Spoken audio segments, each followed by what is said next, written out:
Now, every rebellion needs a figurehead, and bizarrely, when it comes to river pollution, it's this fella.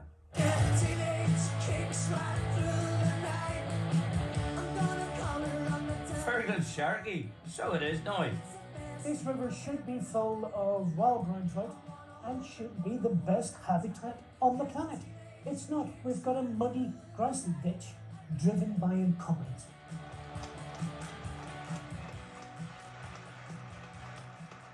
As a direct result of the water industry's profiteering, there is not a single river in England that achieves good overall environmental health. Every single river is polluted, and one of the largest sources of that pollution, the water industry. Oh, my boy, how on earth are you? I'm all right, It's always mate. a thing of glory. Always a joy, mate. You've been the attack dog, and no, really, no, Thanks. I mean that in the nicest possible way.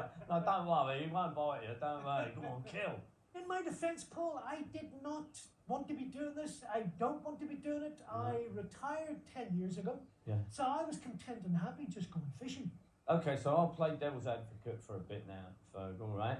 You know, if you're a water company, they're Sure. they're a business. They need to show a profit. Yep. They need to pay a Yeah, dividend to that's the okay. shareholders. But everybody needs clean water. Well, what do you suggest? Well, here's do, the Fergal? thing. Do we want cheap water? Do we want to allow the water companies to pocket £72 billion worth of our money?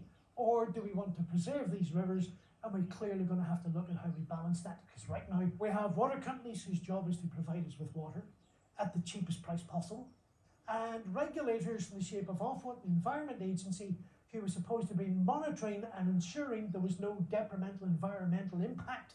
That's failed completely. The truth is, government had an opportunity a few weeks back to fix this, and instead of fixing it, they actually legalised the dumping of sewage into our rivers for at least the next 30 years or so. I think until 2050. I mean, I'm nearly laughing. Oh, it is. You Yeah. have to.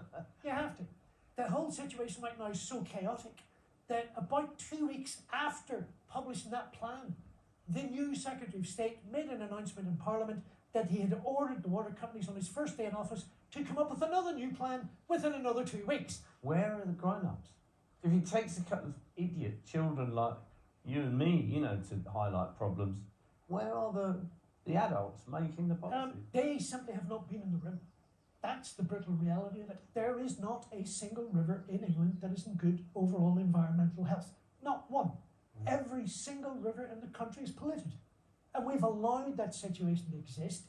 Government have known about it for decades. In a way, you could stop there, really. You should stop there, shouldn't you? And they should do something about it, you know. The truth is, in terms of the water industry, all of that instruction is being motivated by corporate greed and profiteering.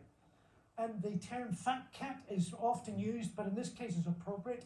You're talking about executives of water companies earning £2, £3, almost £4 million salaries per year, and they know perfectly well that people on some beaches in the south coast will not go swimming today because they've spent all night dumping shit into that beach. That's got to stop. It's got to stop. It has. And yet here we are 30 years later, nothing has changed. Rivers are actually deteriorating quicker than they have been before, and that's an outrage. Feargal is a real force to be reckoned with, and I certainly wouldn't want to get on his grumpy side.